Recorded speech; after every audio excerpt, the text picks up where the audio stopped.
first ever factory outlet, Chandanagar, Mukunda Jewelers, opening soon. No making charges.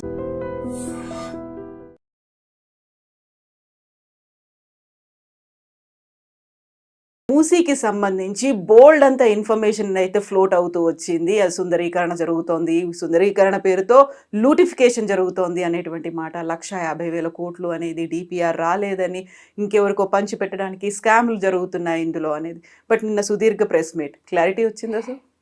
Clarity అంటే ఒకటి మాట్లాడుకోవాలి. ఉమ్మడి ఆంధ్రప్రదేశ్ నుంచే చాలామంది ముఖ్యమంత్రులు మూసీని సరిచేయడానికి ఆలోచనలు చేసినారు. మూసీ ఏమిటి, నిన్న ముఖ్యమంత్రి రేవంత్ రెడ్డి మాట్లాడుతూ ఒక ఇది చెప్పినాడు. ప్రముఖ కవి జ్ఞాన్పీఠ అవార్డు గ్రహీత సి నారాయణ రెడ్డి గారు తన 4 కూతుళ్ళకు కూడా నదుల పేర్లు పెట్టుకున్నాడు. నదుల్ని మనం తల్లితో సమానంగా చూస్తాం, ఆరాధిస్తాం, గౌరవిస్తాం. ఎందుకు మూసీ పేరు ఎవరు పెట్టుకోలేకపోతున్నారు, ఎందుకు మూసీ అంత బద్నామైంది అనే దానికి చెప్పాడు ఆయన. నిజంగా కూడా మూసీ పుట్టుక అనంతగిరి హిల్స్లో, అక్కడి నుంచి వచ్చి పారుకుంటూ వచ్చి నగర ప్రవేశం చేసి నగరంలో తిరిగి వెళ్ళి కృష్ణాలో కలుస్తుంది. ఒక అద్భుతమైన నది అది. నిజానికి ఒకప్పుడు మూసీ నది నిజాం కాలంలో, నవాబుల కాలంలో మంచినీటి అవసరాలకు ఉపయోగించిన నది అది. అట్లాంటిది వాళ్ళ ఒక మురికి కూపంగా మారిన తర్వాత దీన్ని బాగు చేసే ప్రయత్నం గతంలో ఉమ్మడి రాష్ట్రంలో కూడా ముఖ్యమంత్రులు చేసినారు. ఎవరు ఏం చేయలేకపోయినారు. రాష్ట్రం విడిపోయిన తర్వాత ఏర్పడిన తెలంగాణ రాష్ట్ర సమితి ప్రభుత్వం, ఇప్పుడు బీఆర్ఎస్ అయింది, వాళ్ళు మాట్లాడినారు, వాళ్ళు దీని మీద ప్రణాళికలు చేసుకున్నారు, సిద్ధం చేసుకున్నారు. ఏమి జరగలేదు. ఇవాళ రేవంత్ రెడ్డి గారు దీన్ని ఎట్టి పరిస్థితుల్లో నేను బాగు చేస్తా అంటుండే. నిజంగా ఆయన చేయగలిగితే 5 సంవత్సరాలు పడుతుందా, 6 సంవత్సరాలు పడుతుందా దాన్ని క్లీన్ చేయడానికి, దాన్ని ఒక పద్ధతిలోకి తీసుకురావడానికి అనేది ఆలోచించాల్సిన విషయం. కానీ అది చేయగలిగితే మాత్రం ముఖ్యమంత్రి చరిత్రలో నిలిచిపోతాడు రేవంత్ రెడ్డి గారు. ఎంతవరకు సాధ్యం అవుతుంది, ఎంతవరకు అది సహకరిస్తారు, అందరూ సహకరించాలి. ఇప్పుడు ఒకటి, ప్రతిపక్షంలో ఉన్న వాళ్ళు ప్రభుత్వంలో జరిగే తప్పుల్ని ఎత్తి చూపడం, విమర్శించడంలో తప్పులేదు. బీఆర్ఎస్ ఆ పని చేయాల్సిందే. ఇప్పుడు బీఆర్ఎస్ ప్రతిపక్షంలో ఉన్నది.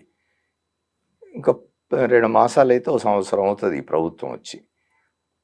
ఈ ప్రభుత్వంలో ఏమైనా పొరపాట్లు జరుగుతుంటే ఎండగట్టడంలో, విమర్శించడంలో తప్పులేదు. కానీ ఒకేసారి ఈ మూసిదే తీసుకుందాం. 1,50,000 కోట్ల ప్రాజెక్ట్ ఇది. ఇందులో 1,20,000 కోట్లు, 30,000 కోట్లు తినేస్తారు వీళ్ళు అనే మాట మాట్లాడుతున్నారు. అందులో 25,000 కోట్లు ఏఐసిసికి పంపించారు. బీఆర్ఎస్ నాయకులంతా మాట్లాడుతున్నారు. మీరు ఇంతకుముందు మీ ఇంట్రడక్షన్ లో 140 కోట్లే ఖర్చు అయినాయి అని చెప్పినారు. ఖర్చు కూడా కాలే. ఇంకా ఒక 4 కంపెనీల్లో 5 కంపెనీల్లో ఈ ప్రభుత్వం ఎంపిక చేసింది.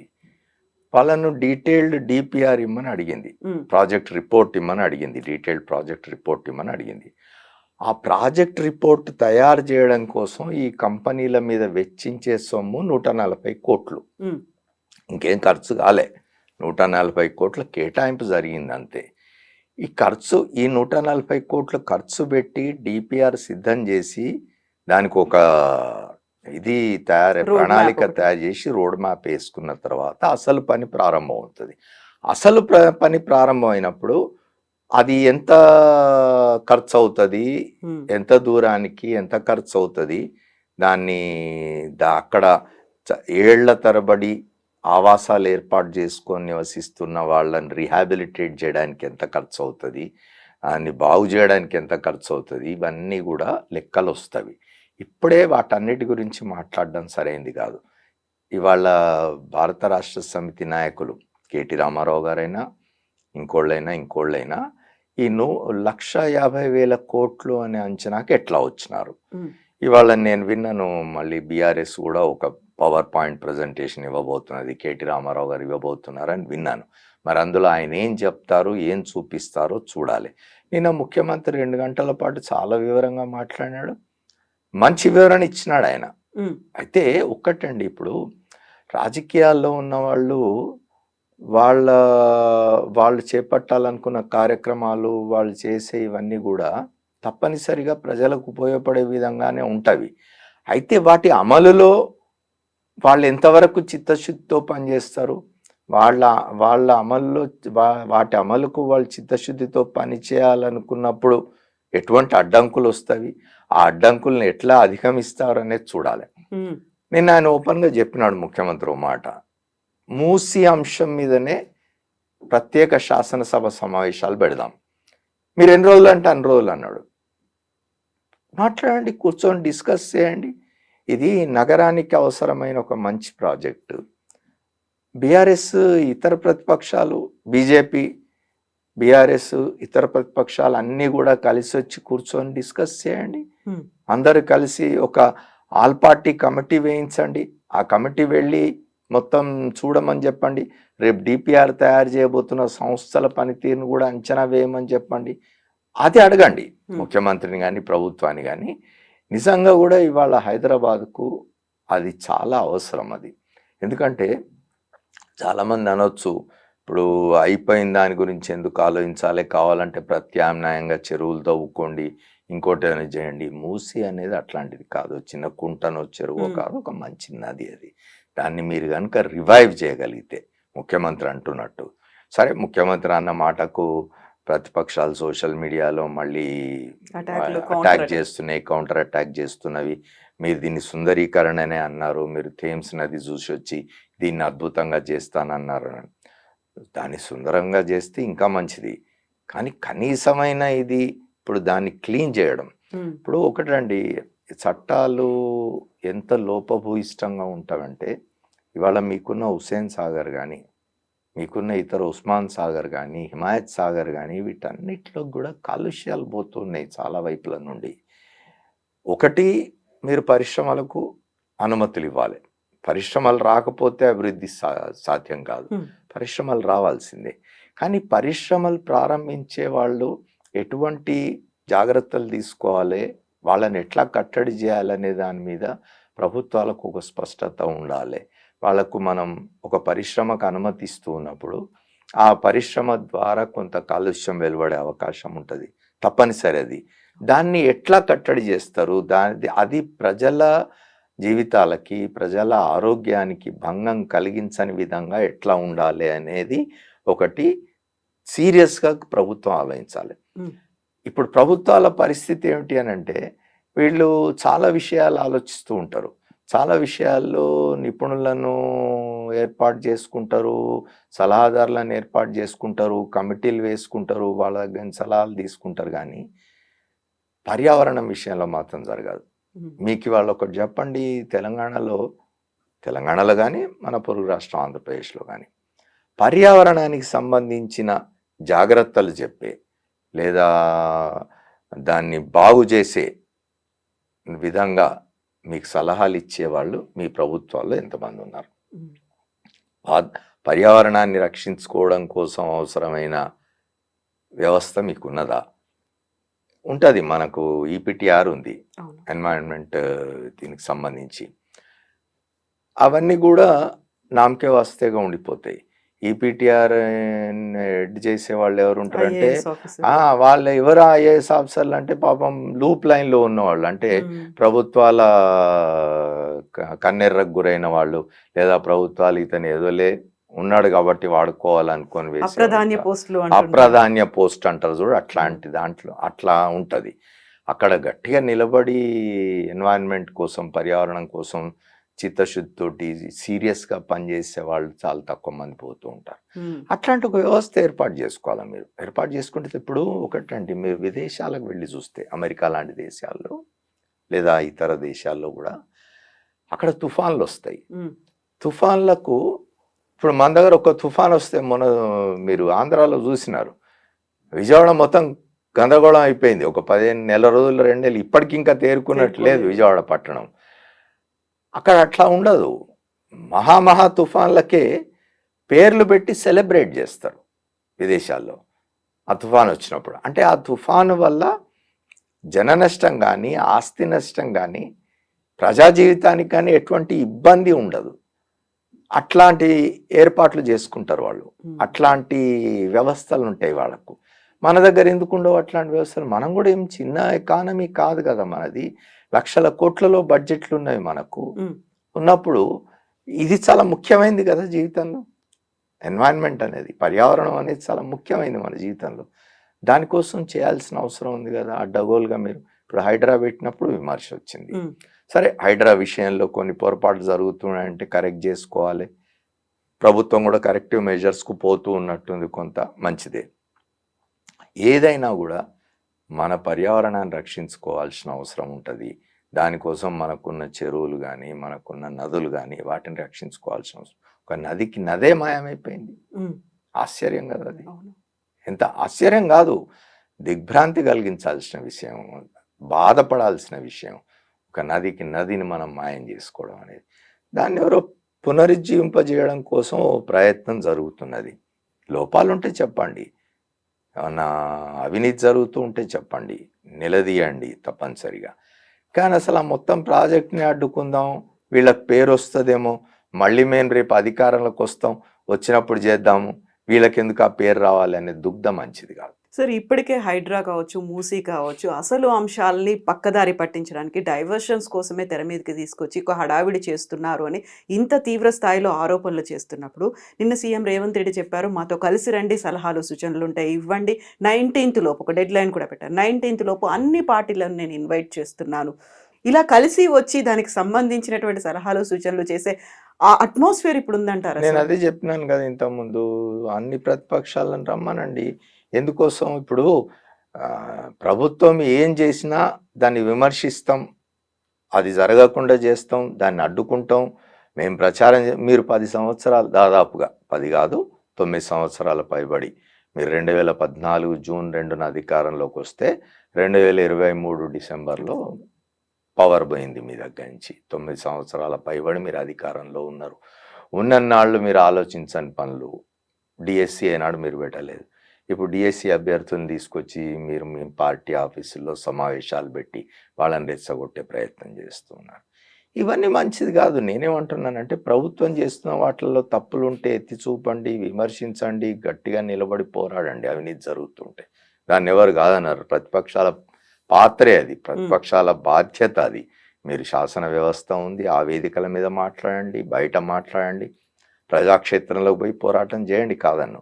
కానీ ఒక కార్యక్రమం జరుగుతూ ఉంటే, ఒక కార్యక్రమాన్ని ప్రభుత్వం తలపెట్టినప్పుడు దాని అధినేత ముఖ్యమంత్రి ముందుకొచ్చి, రండి ఫలానా తేదీలోగా మీరు అందరు రండి, నేను కూర్చొని మాట్లాడతాను మీ అందరితోటి.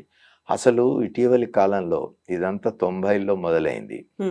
ఎవరైనా అధికారంలోకి వస్తే ఒక రాజకీయ పార్టీ ఇతర పార్టీని పట్టించుకునేది లేదు. ఇక అసలు ఆ పార్టీల అవసరమే లేదు, మేము ఒక్కళ్ళం ఉంటే చాలు, ఆ పార్టీలన్నీ కూడా నాశనం అయిపోవాలి అనే ఆలోచనతో మాట్లాడతారు.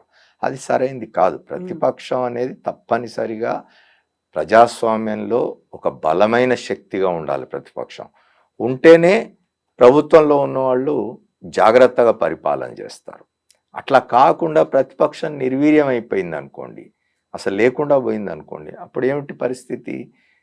క్వశ్చన్ చేసేవాడు ఉండడు. ఇవాళ ప్రజలు ఒకప్పటిలాగా లేదు పరిస్థితి. వాళ్ళ ప్రజలు ఒక సమూహంగా ఏర్పడడం లేదు, సమూహ శక్తిగా ముందుకు రావడం లేదు. ఏ ఉద్యమాలైనా, ఏ పోరాటాలైనా చేయడానికి గతంలో లాగా ఒక పెద్ద సమూహం ముందుకొచ్చి నిలబడి పోరాటం చేసే స్థితిలో ఇవాళ సమాజం లేదు. మారిపోతున్నది అంతా. ఎందుకంటే కెరియరిజం పెరిగిపోయింది బాగా, వ్యక్తిగతమైన అవసరాలు పెరిగిపోయినవి, జీవించడం కోసం, కుటుంబాన్ని ఇది చేసుకోవడం కోసం పడే యాతనలో సగటు మనిషి వీటి గురించి ఆలోచించే స్థితిలోంచి పోతూ ఉన్నాడు. అట్లాంటి సమయంలో ప్రతిపక్షం అనేది చాలా అవసరం, ఇంకా బలంగా ఉండాల్సిన అవసరం ఉంటుంది. కానీ ఇట్లా నిరాధారమైన ఆరోపణలు, లేదా మనం ఇవాళ ప్రాజెక్ట్ అయితే చాలు అనుకునే పరిస్థితి ఉండకూడదు. కాంక్రీట్గా ఉండండి. ఎస్, మూసీ ప్రాజెక్ట్ ఒకటి అంటున్నాడు ఆయన ముందు ఏం చెప్పినా కూడా ఇప్పుడు ఆయన ఏం చెప్తున్నారు, ఇది పునరుజ్జీవం మాత్రమే, 140 కోట్లు కేటాయించినాము, డిపిఆర్లు తయారవుతవి, వాటి కోసం ఈ కంపెనీల్ని మేము చూస్ చేసినాము అని పారదర్శకంగా చెప్తూ ఉన్నాడు ముఖ్యమంత్రి గారు. దాని మీద మీకు ఏమన్నా అభ్యంతరాలు ఉంటే చెప్పండి, దాని మీద మీరు చర్చించదలుచుకుంటే చర్చించండి. శాసనసభ సమావేశం పెడతా అంటున్నారు ఆయన, ప్రత్యేక సమావేశం. అందులో పాల్గొనండి, అందులో చర్చ చేయండి, అందులో మీరు సలహాలు ఇవ్వండి. మార్పులు చేర్పులు ఏమైనా ఉంటే ప్రభుత్వం మీద ఒత్తిడి తెచ్చి వాటిని మార్పులు చేయించండి. ప్రజలకు సంబంధించిన సమస్యలు ఉన్నవి, వాళ్ళ రీహాబిలిటేషన్ సమస్యలు ఉన్నవి. ఈయన ముఖ్యమంత్రి గారు చెప్పినారు, 200 మందికి మేము పునరావాసం కల్పించినాం డబుల్ బెడ్రూమ్లలో. ఇంకా కూడా ఎవరన్నా ఉంటే వాళ్ళకి ఇట్లాంటి ఇంకా చాలా గత 10 ఏళ్ల కాలంలో నిర్మించిన అనేకమైన డబుల్ బెడ్రూమ్లు ఖాళీగా పడి ఉన్నవి. అవన్నీ నిజానికి కొంతకాలం పోతే పాడైపోతాయి. అవి ఎవరు ఉండకపోతే, మనుషులు నివసించకపోతే ఏ నిర్మాణమైనా పాడైపోతుంది మెయింటెనెన్స్ లేకపోతే. అట్లాంటివన్నీ కూడా అలాట్ చేయండి. మీరు ప్రజల్ని మంచి మూసి ఒడ్డున మురికిలో ఆ దుర్గంధంలో బ్రతుకుతున్న వాళ్ళని తీసుకొచ్చి ఒక మంచి ఆవాసం కల్పించగలిగితే దాన్ని ఎందుకు మనం ఆహ్వానించకూడదు, ఎందుకు తప్పు పట్టాలి?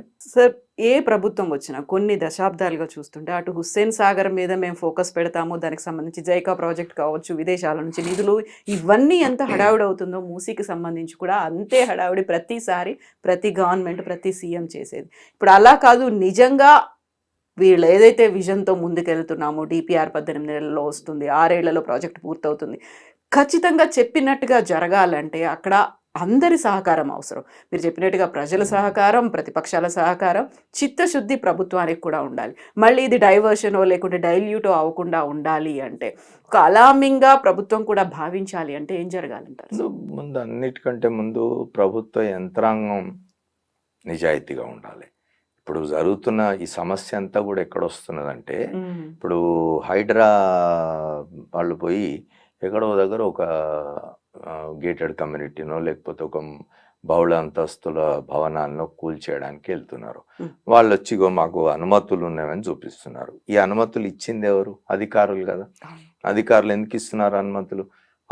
ప్రభుత్వంలో ఎవరున్నా సరే నిలబడి ఇది సరైంది కాదు, ఈ పని మేము చేయము అని గట్టిగా ప్రభుత్వం ముందు నిలబడి చెప్పగలిగిన ధైర్యం అధికార యంత్రాంగానికి రావాలి. ఆ పరిస్థితి అది ఎక్కడ ఉంది? ఆ పరిస్థితి ఎక్కడున్నది?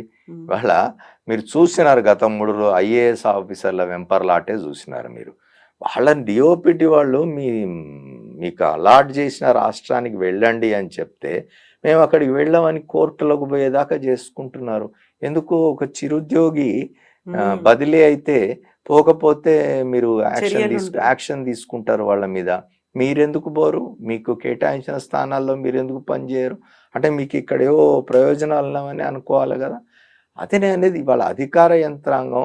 మనము ఎంతసేపు రాజకీయ వ్యవస్థను, రాజకీయ నాయకుల్ని అవినీతిమయం అయిపోయింది ఆ వ్యవస్థ అని తిడుతూ ఉంటాం, విమర్శిస్తూ ఉంటాం. కానీ అధికార యంత్రాంగం సరిగ్గా ఉంటే రాజకీయ వ్యవస్థ ఒళ్ళు దగ్గర పెట్టుకొని పనిచేస్తుంది.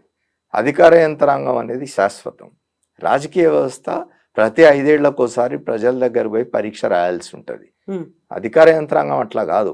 ఒకసారి నువ్వు IAS సెలెక్ట్ అయ్యి వస్తే నువ్వు రిటైర్ అయ్యే వరకు ఆ పదవిలో ఉంటావు. ఓ దగ్గర ఉద్యోగం కాబట్టి ఇంకో దగ్గర ఉద్యోగం చేస్తావు. నీకు అంత ఏమంటారు గ్యారంటీ ఉన్నప్పుడు, నీ ఉద్యోగం నీ భవిష్యత్తుకు గ్యారంటీ ఉన్నప్పుడు నువ్వు తలెత్తుకొని నిలబడి ఎందుకు రాజకీయ వ్యవస్థను ఎదిరించలేవు? ఆ పని చేయరు. లాలుచిబడిపోయి ఎంత అవినీతిమయం అయిపోయింది అధికార యంత్రాంగం. ఇవాళ ఎవరికైనా కోపం రావచ్చు అధికార యంత్రాంగంలో ఉన్నవాళ్ళు. అక్కడ కూడా మినహాయింపులు ఉంటాయి, అక్కడ కూడా నిజాయితీగా పనిచేసే అధికారులు ఉండొచ్చు. కానీ మొత్తంగా జరుగుతున్నది ఏమిటి అనేది కనుక మనం చూసినట్టయితే ఇవాళ అధికార యంత్రాంగం అవినీతిమయం అయిపోయి దానిని రాజకీయ వ్యవస్థ వాడుకొని ఆ మొత్తంగా కలిసి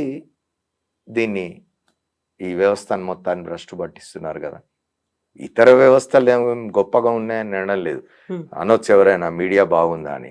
మీడియా గురించి మనం ఇంకోసారి చర్చించుకోవచ్చు. మీడియాలో ఉన్న మీడియా ఎటువంటి ఇదిలో పోతున్నది వాళ్ళ అనేది. నేనేమంటున్నా అంటే ఈ 2 వ్యవస్థలు చాలా ముఖ్యం. ఇక్కడ ఏ దేశమైనా ఏ రాష్ట్రమైనా ప్రగతి సాధించాలన్నా, ప్రజలు బాగుండాలన్నా రాజకీయ వ్యవస్థ, అధికార యంత్రాంగం ఈ 2 కలిసి నిజాయితీగా బలంగా ముందుకు పోయి ప్రజల కోసం పనిచేస్తున్నాం అని అనుకోకపోతే, రాజకీయ వ్యవస్థ ఒక్కోసారి ఇది చేసినప్పుడు అధికార యంత్రాంగం బలంగా నిలబడాలి, గట్టిగా నిలబడాలి, నిలబడి చెప్పాలి ఇది చేయడానికి వీల్లేదు, ఇది చేయం. అట్లాంటి అధికారులు ఉన్నారు. గతంలో చాలా దృష్టాంతాలు ఉన్నవి. పోయి ముఖ్యమంత్రి గారు చెప్పిన దానికి కూడా లేదు సార్ ఇది కరెక్ట్ కాదు, మీరు ఇది చేయకూడదు అని నిలబడి చెప్పి ఆపించిన అధికారులు కూడా ఉన్నారు, లేరని అనడం లేదు. కానీ ఇప్పుడు అది ఎక్కడ ఉంది? ఎవరు వస్తే వాళ్ళు ఏం చెప్తారు చేద్దాం అంటే అధికారులు కూడా ఎట్లయిపోయినారంటే మనకి ఎందుకు వచ్చింది, వాళ్ళు చెప్పింది చేసి వెళ్ళిపోదాం అని దీనిలో పడినారు. ఇది సరైంది కాదు, ఇది సరైంది అని చెప్పగలిగే, నిలబడి ధైర్యంగా చెప్పగలిగే అధికారులు చాలా తక్కువ అయిపోయినారు. అది ప్రధానమైన సమస్య. ఇవాళ మూసి ఇంకో 18 నెలలకు డిపిఆర్ తయారై ఇంకో 5-6 సంవత్సరాల్లో ఈ ప్రాజెక్ట్ పూర్తి కావాలి అని అంటే ముందు అధికార యంత్రాంగం బలంగా నిలబడి పనిచేయాలి. ఏ రాజకీయ ఒత్తిళ్లకు లొంగకూడదు. రేపొద్దున అనేక రాజకీయ ఒత్తిళ్ళు వస్తాయి. ఆ మార్గంలో తమ నియోజకవర్గాలు ఉన్న రాజకీయ నాయకులు వచ్చి ఓట్ల కోసం అని చెప్పి ఈ పని చేయకూడదు అని చెప్పి ఒత్తిడి తీసుకొస్తారు, మార్చమని వస్తారు. ఇట్లాంటివి చాలా జరుగుతాయి. వాటి వేటికి లొంగకుండా గట్టిగా నిలబడి చేస్తే అసాధ్యమేం కాదు. మూసీని రివైవ్ చేయడం అనేది అసాధ్యమైన పనేం కాదు.